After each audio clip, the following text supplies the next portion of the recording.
everyone, I'm Dean Obeidallah, and welcome to the first episode of Substack Live, my new show, The Dean's Report Live. It's also known as the Dean Obeidallah Show, but here on Substack, it's called The Dean Report Live.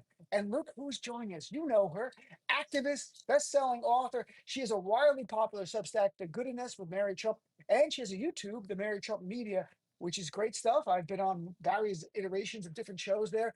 Mary, thanks so much for joining us on the first episode of The Dean's Report Live. Indeed, I'm honored to be your first guest and very excited about this. I love this format, so I think this is going to be fun.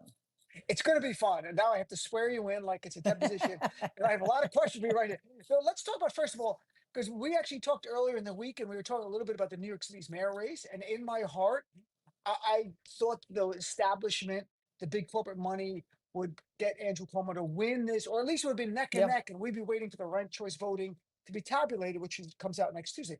Instead, Zohran Mamdani won handily by 7 points. He won Manhattan. He won Queens, was a working county borough. He destroyed Cuomo in Brooklyn. So what was your reaction to Zohran winning the nomination here, at least in essence winning the nomination? Well, I was surprised too, quite frankly, because Cuomo had so much going for him. He had the political dynasty. You know, the Cuomo family has been legion in New York for a very long time. The fact he lost Queens is his county, by the way. He grew up there. And he had name recognition that far surpassed everybody else. He is, quite frankly, a very canny politician. I think a lot of New Yorkers still have some fondness for him because of how he dealt with COVID and how he always showed himself willing to stand up to Donald. And of course, he had huge amounts of money. He had a $25 million PAC and the backing of the Democratic establishment. Bill Clinton, who has had nothing to say about encroaching fascism in America or anything else, came out of hiding to endorse him along with other establishment Democrats. So yes, I was a bit surprised. And I think a couple of things. One, I think it puts the Democratic establishment on notice. I think it shows that there is a possibility that candidates can run on things that actually will make people's lives better without catering to corporate interests. All of that's good. The one thing that worries me a little bit is the idea that people want change for change's sake. And I'm not. This is not a reflection on Mamdani. This is just a question of people's motives, right? Because that's the attitude that got us Donald, quite frankly. And again, I'm not comparing the two things at all. I'm just saying that in order for what I consider very positive development in New York City to take hold nationally, we need to make sure that we want change for the right reasons. And hopefully in New York, that's true. And hopefully it means that we are willing to draw lines. Like, I know Republicans, it's almost compulsory at this point for them to be sexual assaulters. Democrats don't like this stuff. Yeah, I agree. And that was an issue with Andrew Cuomo. And even establishment Democrats, and when I say establishment, I mean the elected officials, endorsing Cuomo was stunning. But, you know, going back to change for change's sake, there's a really interesting article in the New York Times. They interviewed Zohran today. And he talked about kicking off his campaign last year by talking to people who were of color in New York who were voters for Trump. And he found out, in their view, and folks, it's not right or wrong, it's about perception. People felt like Democrats were not talking about the high cost of things in New York and food and everything else, while while Trump was, which was BS. We all know Donald was bullet BS, but Democrats were not addressing it. So he made his campaign laser focused on affordability. And he got so many younger people who, if you don't know, if you live in New York, affording rent and food and just life is such a challenge. And you're watching the oligarchs, like this parade of oligarchs at play, from Bezos to Elon Musk, and the rich get richer in New York, and people have never heard of, and working class people and lower class people struggling to survive. And Zohran tapped into that, and he's trying to address it through policy. But so, Marianne, some of it, I think it's a rejection of establishment. I also think it's, in a way, people want something different. The system is rigged against the working class people, and he spoke to them. Yeah, and again, I think it's an extremely positive development. And New York City is the greatest city on the planet, and it is pricing out the people who make it the greatest city on the planet. So to have a candidate address that was extraordinarily refreshing. To do it without any apologies whatsoever. He did run an excellent campaign. He understood ranked choice voting in a way I think a lot of politicians don't, and he created alliances that helped him and hurt Cuomo.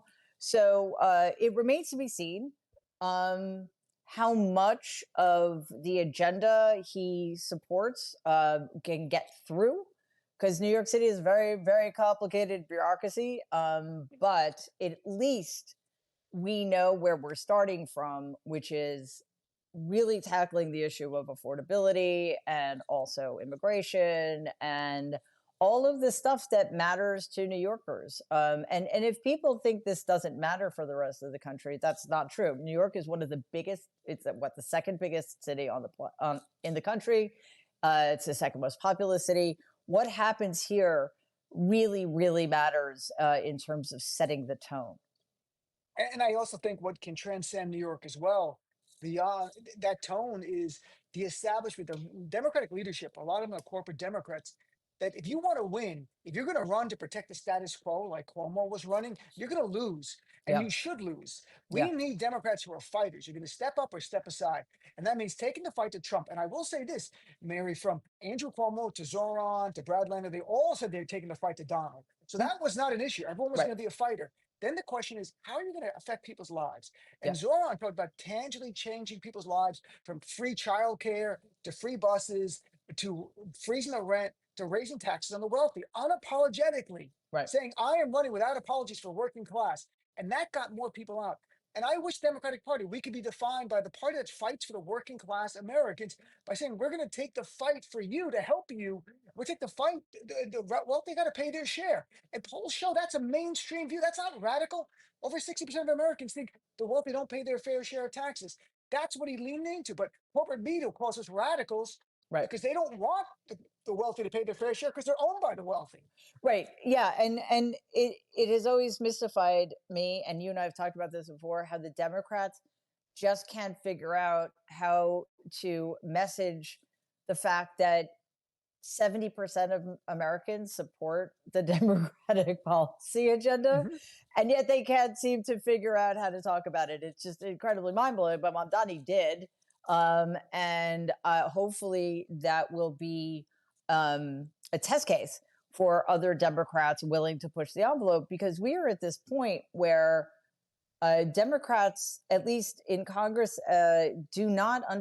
continue not to understand what we're up against. So on the one hand, you can't just say everything Donald and the Republicans are doing is bad. You need to provide solutions, but you also can't say everything Donald's doing is bad and then vote not to impeach him over an Right. illicit, unconstitutional war or a missile attack that he ordered in contravention to international law. I mean, it's a kind of a mixed message. So yes, we need people who are willing to fight, but who are also willing to say, in a very straightforward manner, we are the party of the working people, and the rich need to pay their taxes, and we are the party of women's reproductive freedom, and we are the party of the LGBT. Well, we don't, you know what I'm saying. We I need know what you to say. tell people that we hear them, and we are going to lead in a way that takes into consideration people's greatest concerns while still having backbone and not caving because we're afraid of Donald or the Republicans, which at this point is beyond a parody. It's funny when I'm speaking to you, I have to catch myself from saying Trump. I have to say I know. Donald because I don't want people to think I'm talking about Mary Trump. Mary's all good. There's a lot of bad Trumps. She's a good one. So but look at what a great contrast though. You had Zohran Mamdani Mhm. running for the working class, saying things like I'm running for the working class unapologetically. And Brad Lander ran with them and they got 55% of the vote.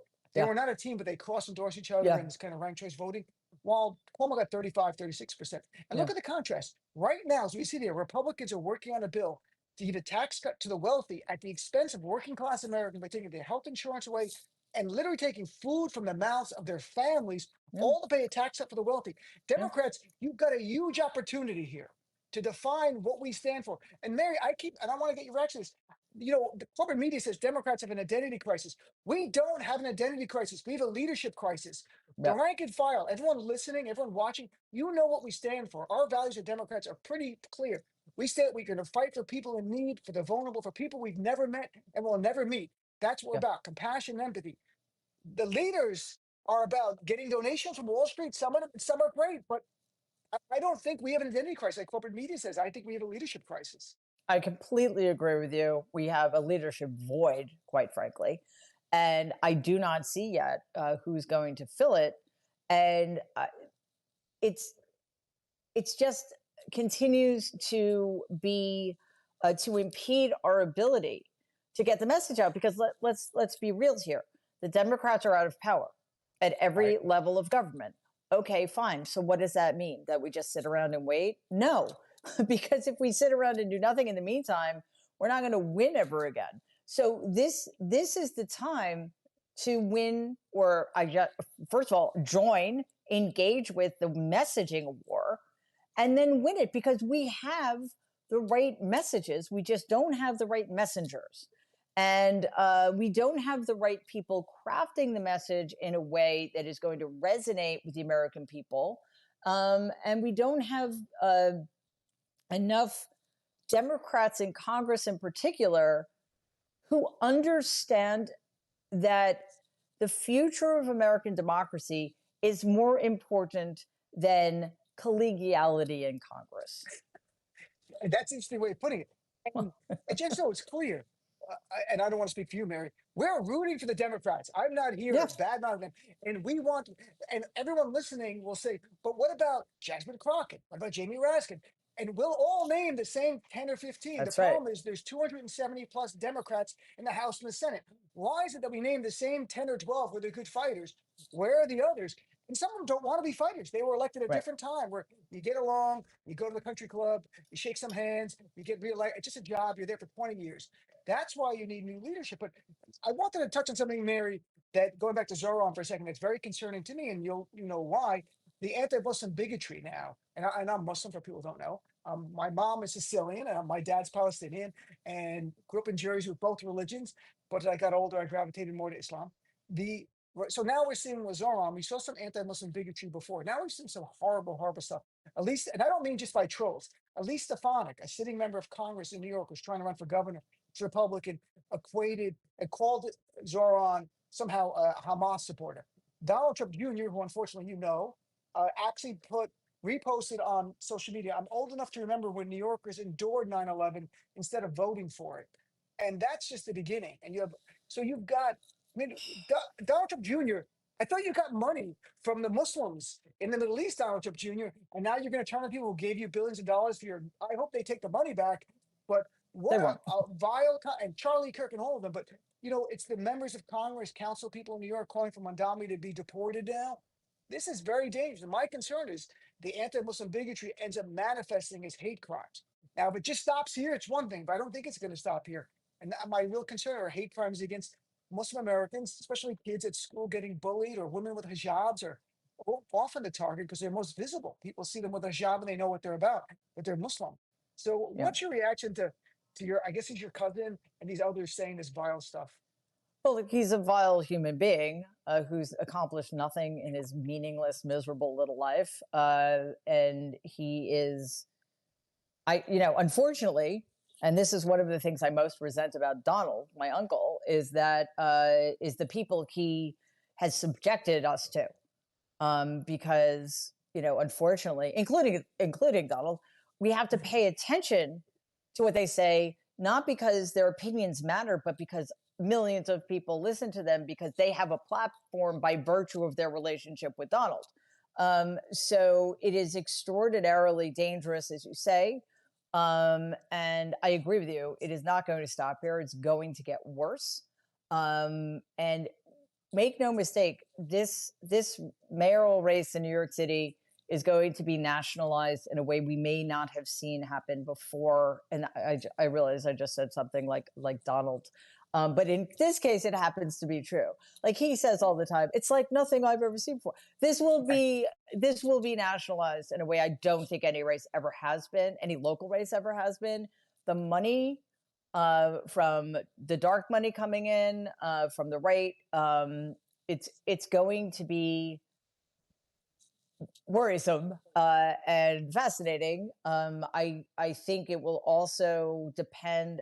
I mean, I don't think this will impact the anti-Muslim bigotry, unfortunately, but in terms of the sort of tone of the race, I think whether or not Cuomo decides to run as an independent, which he really shouldn't, will also make a bit of a difference. And it's going to be rough because it will not be a race that is confined to New York City. Like we could handle it. We could handle it. Exactly. But it's the rest of the world that won't be able to. There are billionaires already in New York, literally. Bill Ackman is a big hedge fund guy, very anti-DEI. He's an anti-DEI activist where Reverend Al Sharpton actually pickets outside of his offices every week since January. But he wants to raise, he posted hundreds of millions of dollars to defeat Zohran Mamdani. He's also not the kindest to Muslims. He's not a big fan of us. So he's out there, and you're going to have others, and they're going to pool their money. And we'll see, look, if Zohran can build a coalition, expand the coalition to bring in more black voters, because it was a gap in this primary that I hope he can. He did well with just about every other demographic, to be honest. And that's a winning coalition. So that going forward. So let me shift here, Mary. A couple of things before I let you go. One is I'm really curious of your take on this. Dr. John Gartner was on my show a few days ago. He created Duty to Warn. I'm not sure if you know Dr. Gartner, and has a podcast out too, but he's written a lot about Donald's cognitive decline. And he came on last year. He said now that he looks at the way that even Donald, the way he walks now, his gait has changed. He's slunched over a little bit. And I think I want people to look at that. It's not like it used to be. He walked to the room like he was a hero. Now he walks in like this. And the doctor said that is all consistent with the decline in the mind. The body's declining as well.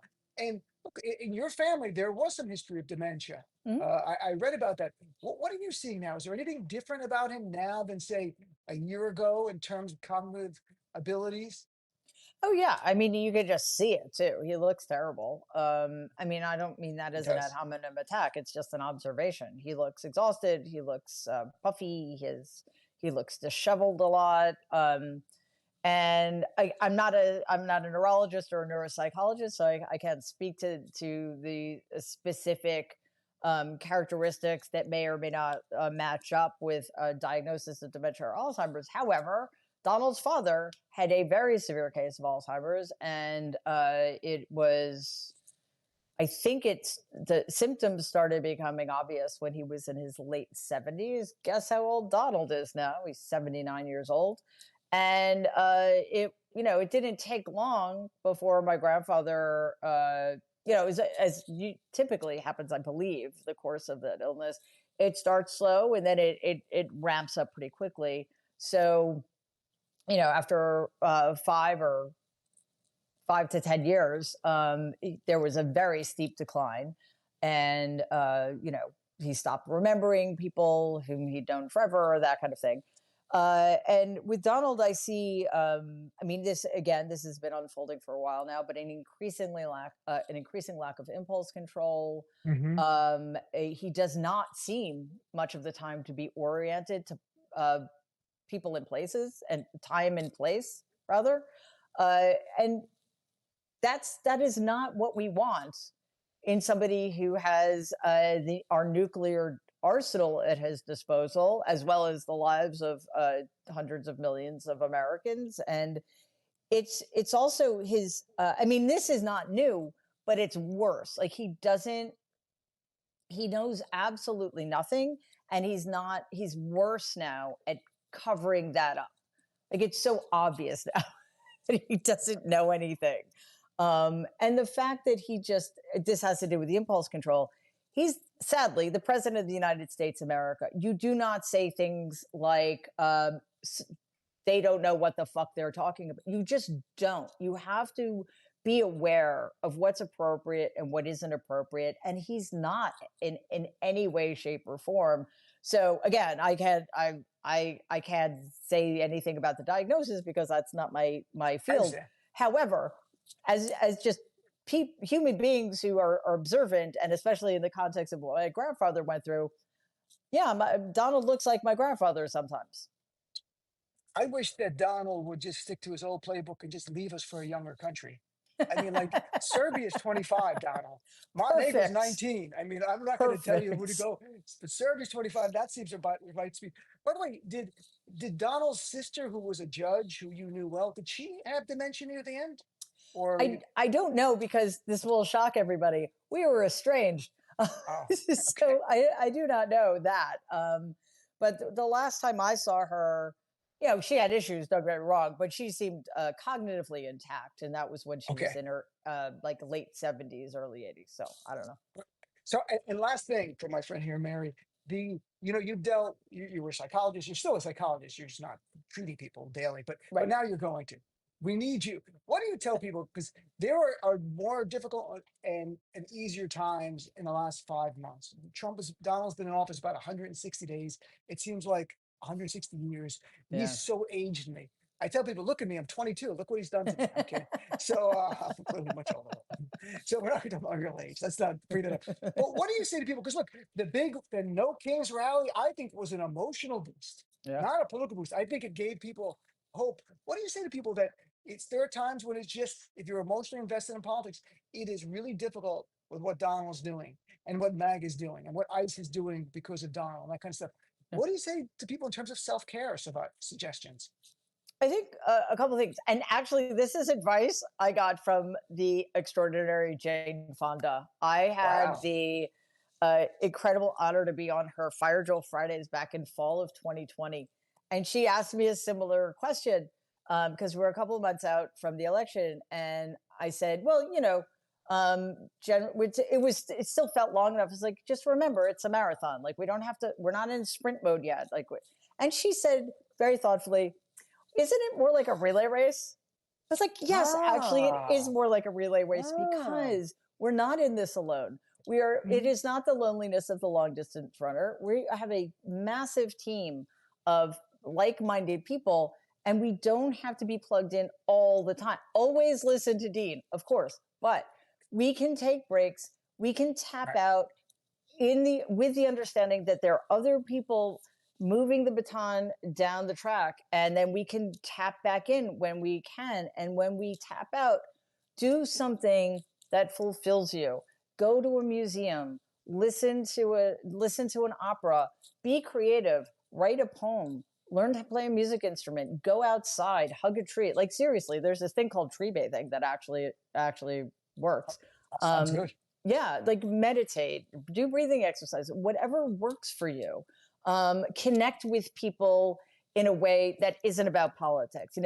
Join a writers group or a book club, or take a painting class or something, and just like tap into another part of you that we have a terrible tendency to ignore if we are so constantly engaged, and we let the politics of it all get its teeth into us. Like, we forget. Like, sometimes, like, it's 4 o'clock and I'm like, I haven't even eaten yet. It's like, that is I not know. good. Like, we have to sleep, eat, breathe, and we are human beings. We need creativity, we need community, and we need to feed our souls, so to speak.